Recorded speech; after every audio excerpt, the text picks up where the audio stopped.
नमस्कार। Sports scan के आज के संस्करण में आप सबका बहुत बहुत स्वागत। खेल जगत की तमाम खबरों का लेखा जोखा लेकर मैं हूं नवीन सक्सेना और आज मेरे साथ चर्चा करने के लिए मौजूद हैं खेल पत्रकार और विशेषज्ञ सचिन। सचिन, स्वागत है आपका। नजर अब तक की खास खबरों पर। 2020 क्रिकेट विश्व कप में ऑस्ट्रेलिया ने वेस्टइंडीज को पराजित किया। अब से कुछ देर बाद शारजा में इंग्लैंड का मुकाबला दक्षिण अफ्रीका से। बैडमिंटन में भारत के किदाम्बी श्रीकांत और लक्ष्य सेन जर्मनी में हाइलो ओपन बैडमिंटन टूर्नामेंट के सेमीफाइनल में पहुंचे। निशानेबाजी में पोलैंड के व्रोक्लाव में आईएसएसएफ प्रेसिडेंट कप निशानेबाजी प्रतियोगिता में भारतीय निशानेबाज मनु भाकर और मौजूदा ओलंपिक चैंपियन जावेद फॉरगिन महिलाओं की 10 मीटर एयर पिस्टल मिक्स्ड स्पर्धा में स्वर्ण पदक जीता। लास्को में विश्व टेबल टेनिस कंटेंडर में महिला और मिक्स्ड डबल्स में भारतीयों ने सेमीफाइनल में जगह बना ली है और द्रोणाचार्य पुरस्कार से सम्मानित और प्रसिद्ध क्रिकेट कोच तारक सिन्हा का लंबी बीमारी के बाद निधन।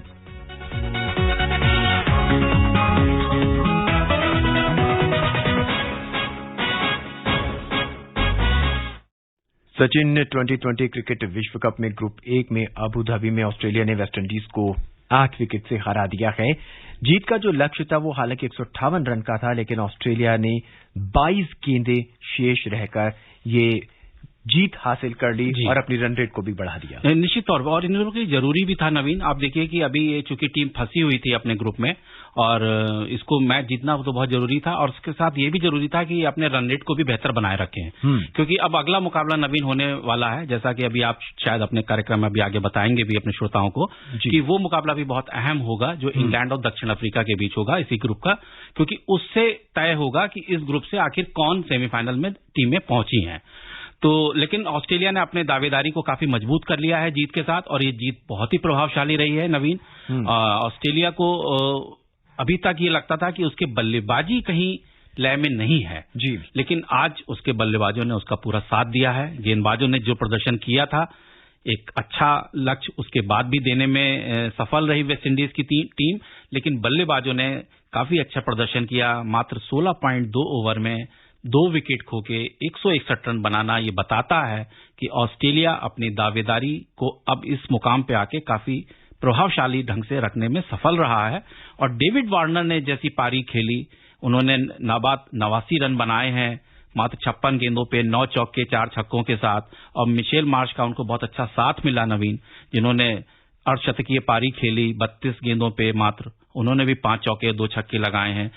पहला विकेट 33 रन पे एरोन फिंच का गंवाने के बाद जिस तरीके से इन दोनों ने अपनी पारी को, टीम को संभाला है, वो वाकई काबिले तारीफ है। तो मुझे लग रहा है जो बल्लेबाजी जिस तरीके से इनके रंग में लौटी है ऑस्ट्रेलिया की, उसको देख के वो लोग काफी संतुष्ट होंगे, खुश होंगे कि क्योंकि अब अहम मुकाबले सामने आने वाले हैं। उसको देखते हुए जो अब ये पड़ाव है, अब ये सिर्फ बड़ी टीमों का ही मुकाबला होगा नवीन, जो 4 टीमें निकल के आएंगे। अगर ये उसमें पहुंचते हैं तो निश्चित तौर पे वो काफी प्रसन्न हो रहे होंगे कि बल्लेबाजों ने जिस तरीके का आज खेल दिखाया। जी, अब से कुछ देर बाद शारजा में इंग्लैंड का मुकाबला दक्षिण अफ्रीका से होगा। जैसा कि हम चर्चा कर रहे थे, इंग्लैंड ने टॉस जीत लिया है और पहले गेंदबाजी करने का फैसला किया है। आकाशवाणी से सभी मैचों का आंखों देखा हाल प्रसारित किया जा रहा है।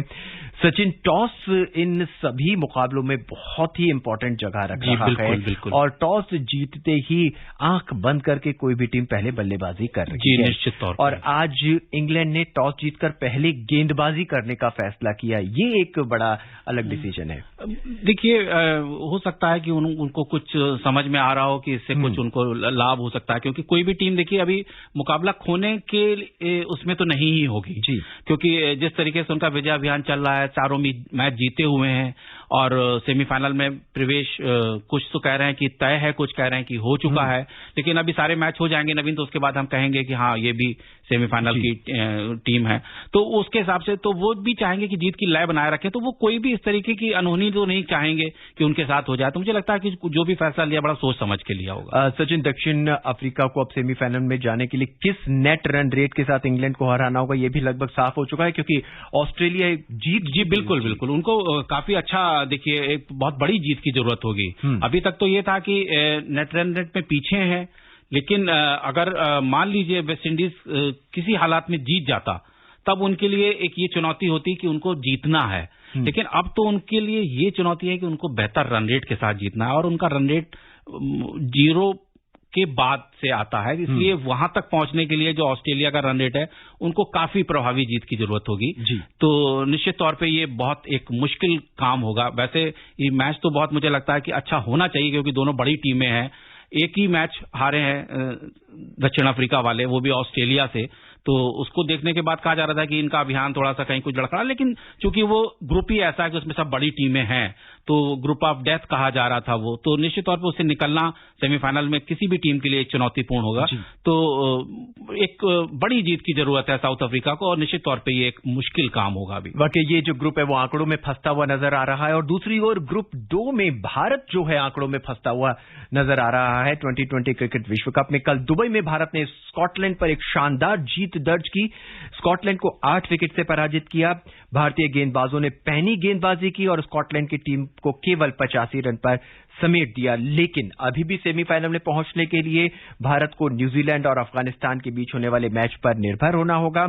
चर्चा करेंगे सचिन से इनसे उभरते हुए सभी सवालों पर, लेकिन पहले सुनते हैं ये रिपोर्ट। 2020 वर्ल्ड कप में कल भारत ने स्कॉटलैंड पर 6 ओवर और 3 गेंदों में धमाकेदार जीत दर्ज की। मोहम्मद शमी और रविंद्र जडेजा ने 3-3 विकेट और जसप्रीत बुमराह ने 2 विकेट लिए। स्कॉटलैंड की टीम केवल 85 रन ही बना सकी। जवाब में भारत ने केवल 6 ओवर और 3 गेंद में जीत का लक्ष्य हासिल कर लिया। केएल राहुल ने 19 गेंदों में 50 रन बनाए। इस जीत के साथ ही भारत 4 अंक के साथ ग्रुप बी में तीसरे स्थान पर आ गया है। दूसरे स्थान पर अफगानिस्तान मौजूद है, लेकिन सेमीफाइनल में पहुंचने की राह अभी भी आसान नहीं है। भारत को अफगानिस्तान और न्यूजीलैंड के बीच होने वाले मैच पर निर्भर रहना है, जिसमें अफगानिस्तान का जीतना अहम होगा। पाकिस्तान से 10 विकेट और न्यूजीलैंड से 8 विकेट से हारने के बाद अंक तालिका में भारत नेट रन रेट और अंक में पीछे चल रहा था, लेकिन स्कॉटलैंड को दी गई करारी शिकस्त के बाद भारत नेट रन रेट में सबसे ऊपर पहुंच गया है। स्कॉटलैंड पर जीत के बाद भारत का नेट रन रेट +1.619 हो गया है, लेकिन टूर्नामेंट में रहने के लिए भारत अभी भी अफगानिस्तान पर निर्भर है। 7 नवंबर को होने वाले न्यूजीलैंड के मैच में अफगानिस्तान की जीत या हार भारत का भाग्य तय कर सकती है। नवीन सक्सेना की रिपोर्ट के साथ खेल डेस्क से मैं मनीषा खन्ना। कल का मैच भारत के लिए बहुत इंपॉर्टेंट है। निश्चित तौर पे नवीन, देखिए, क्योंकि आप जो शुरुआत के 2 मुकाबले थे वो गंवाने के बाद एक तरीके से तो मान ही चुके थे कि हम लोग, क्योंकि जो टीमें बाद में हमको जिनके से खेलना था वो कमजोर टीमें हैं, और 2 टीमों को तो हम हरा चुके हैं। स्कॉटलैंड पे जो हमें अच्छी जीत मिली है, एक अच्छा संकेत है, क्योंकि एक रन रेट बेहतर हुआ, लगातार जीत आप अपनी बनाए रख सके। अब आपको सिर्फ एक मैच खेलना है, लेकिन अच्छी बात यह है कि उससे पहले इस ग्रुप का सारे मैच हो जाएंगे, हमको बाद में खेलना, तो हमें ये मालूम होगा कि हमें किस तरीके से टारगेट को पाना है। जी बिल्कुल, लेकिन उसके लिए जरूरी ये है कि न्यूजीलैंड को अफगानिस्तान हरा दे, क्योंकि वो 6 पॉइंट लेके पहले ही हमसे आगे बैठा है अंक तालिका में। तो अफगानिस्तान का ये माना जा रहा है कि भाई वो थोड़ी सी टीम ऐसी है कि वो किसी को फंसा सकती है, स्पिनरों का उनके पास अच्छा एक सामंजस्य है, और न्यूजीलैंड टीम अगर उनको कहीं खेलने में चूकती है तो अब ये एक उलटफेर का एक शिकार हो सकती है। जी बिल्कुल, शिकार हो सकती है, तब हमारे लिए संभावना बन सकती है। अब भारत, न्यूजीलैंड, अफगानिस्तान के बीच में रेस है। भारत का रन रेट सबसे अच्छा है 1.619 का, लेकिन अफगानिस्तान का 1.48 का है। अब तीनों के टीमों के एक मैच बचे हैं। न्यूजीलैंड अफगानिस्तान साथ को भिड़ेंगे। अफगानिस्तान की टीम अगर न्यूजीलैंड को हरा देती है तो वो सेमीफाइनल की रेस से बाहर हो जाएगी न्यूजीलैंड, और उसका रन रेट और अफगानिस्तान का रन रेट जो है वो कम है। अगर अफगानिस्तान की बड़ी जीत से रन रेट बेहतर कर लेता है तो भी भारत को चिंतित नहीं होना चाहिए, क्योंकि भारत को अंतिम मुकाबला खेलना है जो 8 नवंबर को नामीबिया से है। यानी उसको पता रहेगा कि रन रेट सुधारने के लिए हमें करना क्या है। लेकिन कुल मिला के सारा मामला यही है कि भाई न्यूजीलैंड और अफगानिस्तान के मैच में होगा क्या नवीन, ये सबसे पहले तय हो जाए जब 7 तारीख को, तब समझ में आएगा भारत को कि हमारे लिए क्या स्थिति है। सचिन, यहाँ पे हम अफगानिस्तान की टीम को एक बार नजर डालते हैं।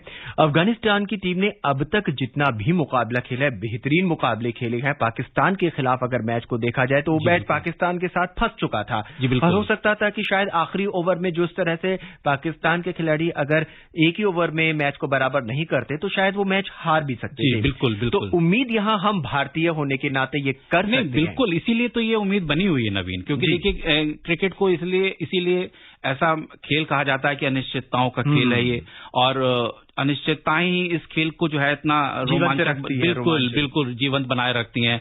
और कभी भी कोई भी टीम ये नहीं सोच सकती कि ये मैच हम पहले ही कैसे आप कह सकते हैं कि ये मैच जो है वो हार जाएगी या जी। तो इसलिए कहीं ना कहीं आपके सामने अभी एक उम्मीद बनी हुई है कि अगर न्यूजीलैंड उलटफेर का शिकार हो गई तो हमारे लिए साफ तौर पे संभावनाएं एकदम बनी हुई हैं, क्योंकि हमको नामीबिया से सबसे बाद में खेलना है, तो हमें मालूम रहेगा कि हमें किस रन रेट से फिर स्कोर बनाना है उस दिन। सचिन, हम भारत और स्कॉटलैंड के मैच पर एक नजर डालते हैं। भारत ने बेहतरीन बल्लेबाजी की है।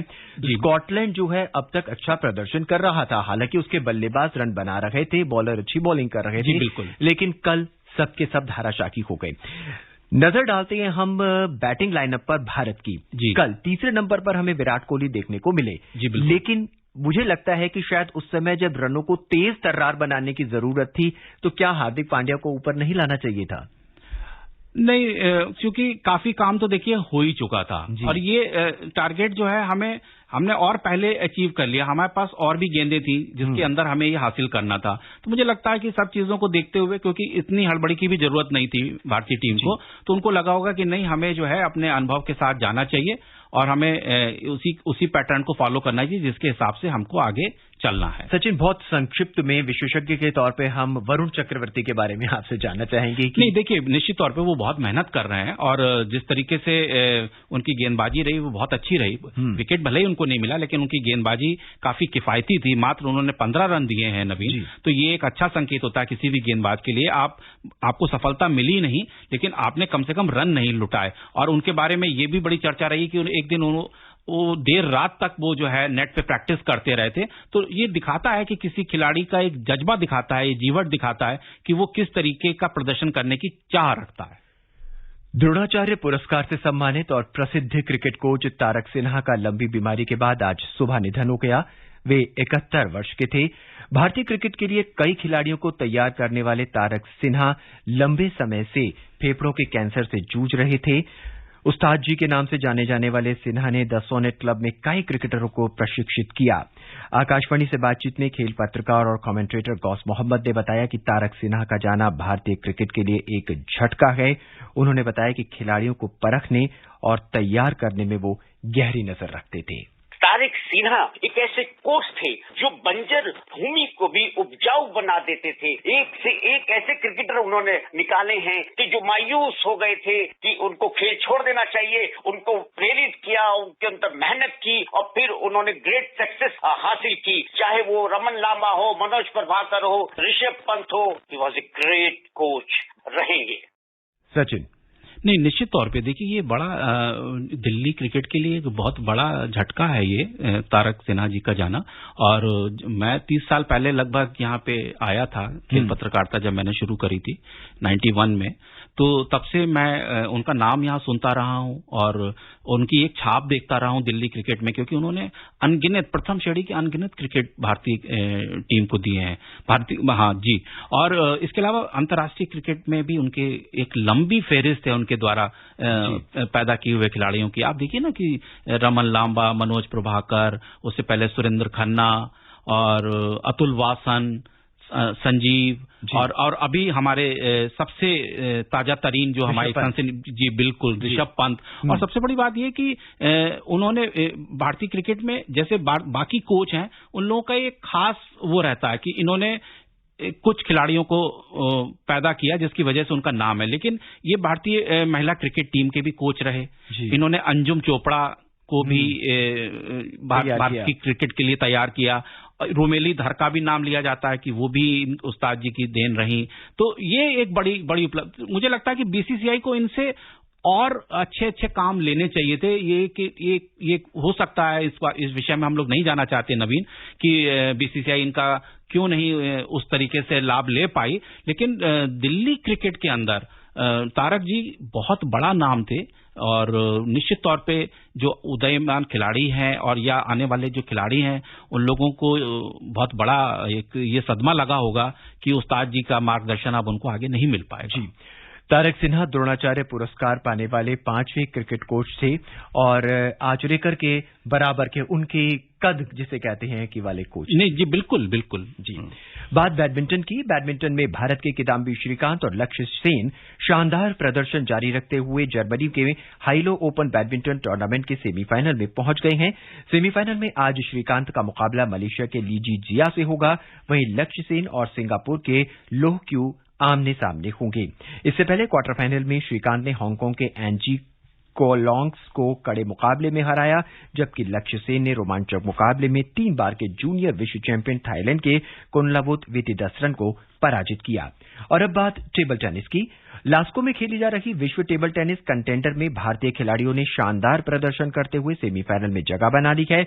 महिला डबल्स और मिक्स्ड डबल्स में भारतीय जोड़ियां सेमीफाइनल में पहुंच गई हैं। सुनते हैं ये रिपोर्ट। महिलाओं के डबल्स में क्वार्टर फाइनल में मनिका बत्रा और अर्चना कामत की जोड़ी ने फ्रांस की लूसी गॉथियर और ऑड्रे जरीफ की जोड़ी को 11-6, 8-11, 11-8, 8-11 और 11-6 से पराजित किया। वहीं मिक्स्ड डबल्स में अर्चना और मानव ठक्कर की जोड़ी ने ऑस्ट्रेलिया की किया यांग और डिल्नो चैम्बर्स की जोड़ी को 11-8, 11-7 और 11-4 से हराया। पुरुषों के सिंगल्स में भारत के साथियान ने इक्वाडोर के अल्बर्टो मीनो को 11-8, 8-11, 11-4, 11-9 से हराकर अगले दौर में प्रवेश किया। वहीं शरत कमल को जापान के यूतो किजुकुरी के हाथों हार का सामना करना पड़ा। पुरुष डबल्स में भी शरत कमल और मानव ठक्कर की जोड़ी को हार झेलनी पड़ी। महिला सिंगल्स में मनिका बत्रा ने स्लोवाकिया की तातियाना कुकुलकोवा को 11-8, 11-4, 15-17, 6-11, 15-13 से हराकर अगले दौर में प्रवेश किया, जबकि अर्चना और श्रीजा अकुला को महिला सिंगल्स में हार का सामना करना पड़ा। मिक्स्ड डबल्स में साथियान और मनिका बत्रा की जोड़ी को भी अंतिम 16 में हार का सामना करना पड़ा। नवीन सक्सेना की रिपोर्ट के साथ खेल डेस्क से नीलम मलकानिया। टेबल टेनिस के बाद बात निशानेबाजी की। पोलैंड के व्रोक्लाव में आईएसएसएफ प्रेसिडेंट कप निशानेबाजी चैंपियनशिप में भारतीय निशानेबाज बनू भाकर और मौजूदा ओलंपिक चैंपियन ईरान की जावेद फोर्गी ने महिलाओं की 10 मीटर एयर पिस्टल मिक्स्ड स्पर्धा में स्वर्ण पदक जीत लिया है। इस जोड़ी ने फ्रांस और रूस के माटिल्ड लामोले और अर्तेम चर्नोसोव की जोड़ी को 16-8 से पराजित किया। सुनते इस प्रतियोगिता में भारतीय खिलाड़ियों के प्रदर्शन पर यह रिपोर्ट। भारतीय निशानेबाज मनू भाकर और मौजूदा ओलंपिक चैंपियन ईरान की जावेद फ्रोगी ने इस प्रतियोगिता में शानदार प्रदर्शन करते हुए स्वर्ण पदक अपने नाम किया। वे पहले क्वालिफिकेशन दौर के बाद 600 में से 582 के संयुक्त स्कोर के साथ तीसरे स्थान पर थे। पहले सेमीफाइनल में 4 टीमों में शीर्ष पर रहकर इस जोड़ी ने सेमीफाइनल में जगह बनाई, जबकि दूसरा सेमीफाइनल मटिल्डे लामोले और अर्तेम चर्नोसोव जीतने में सफल रहे। इस स्पर्धा में अन्य भारतीयों में अभिषेक वर्मा ने यूक्रेन की ओलेना कोस्टेविच के साथ 6ठा स्थान हासिल किया, जबकि सौरभ चौधरी और स्विट्जरलैंड की हेड्डी गेर्बर डायथेलम की जोड़ी 7वें स्थान पर रही। वहीं यशवनी देसवाल और स्लोवाकिया की जुराज तुजिंस्की की जोड़ी 12 टीमों में से 10वें स्थान पर रही। इस स्पर्धा के लिए आईएसएसएफ ने ड्रॉ के आधार पर अंतर्राष्ट्रीय जोड़ियां बनाई थी। वहीं दिन की एक अन्य पदक स्पर्धा में चीन के लिहो शेंग और रोमानिया की लौरा जॉर्जेटा इली ने 10 मीटर एयर राइफल मिश्रित टीम इवेंट में स्वर्ण पदक अपने नाम किया। नवीन सक्सेना की रिपोर्ट के साथ खेल डेस्क से वीरेंद्र कौशिक। और अब सीधा रुख करते हैं शतरंज की बिसात की ओर। भारतीय ग्रैंड मास्टर के शशिकरण को फिडे ग्रैंड स्विस शतरंज में फ्रांस के अलीरेजा फिरोजा से हार का सामना करना पड़ा है। इस मुकाबले में उन्हें 8वें दौर में हार का सामना करना पड़ा। वो 5 अंक से संयुक्त रूप से तीसरे स्थान पर आ गए हैं। फिरोजा ने सफेद मोहरों से 43 चाल में जीत हासिल की। वो 6.5 अंक से 1 अंक की एकल बढ़त बनाए हैं। फेबियानो कारुआना और मैक्सिम वॉचियर सहित 10 खिलाड़ी संयुक्त रूप से दूसरे स्थान पर हैं। इससे पहले ओपन कैटेगरी में अनुभवी ग्रैंड मास्टर के शशिकरण ने रूस के 10वीं वरीयता प्राप्त व्लादिमीर फेदोसीव को 53 चाल में पराजित किया था। आज के इस अंक में बस इतना ही। सचिन, हमसे जुड़ने के लिए और तमाम खबरों पर हमसे चर्चा करने के लिए और विशेष राय देने के लिए बहुत बहुत धन्यवाद। धन्यवाद नवीन। नजर एक बार फिर अब तक की खास खबरों पर। 2020 क्रिकेट विश्व कप में इस समय शारजा में इंग्लैंड का मुकाबला दक्षिण अफ्रीका से। इससे पहले ऑस्ट्रेलिया ने वेस्ट इंडीज को पराजित किया। बैडमिंटन में किदाम्बी श्रीकांत और लक्ष्य सेन जर्मनी में हाइलो ओपन बैडमिंटन टूर्नामेंट के सेमीफाइनल में पहुंच गए हैं। लास्को में विश्व टेबल टेनिस कंटेंडर में महिला और मिक्स डबल्स में भारतीय जोड़ियां सेमीफाइनल में पहुंच गई हैं और द्रोणाचार्य पुरस्कार से सम्मानित और प्रसिद्ध क्रिकेट कोच तारक सिन्हा का लंबी बीमारी के बाद आज निधन हो गया। आज के इस अंक में बस इतना ही। मुझे यानी नवीन को दें इजाजत। नमस्कार।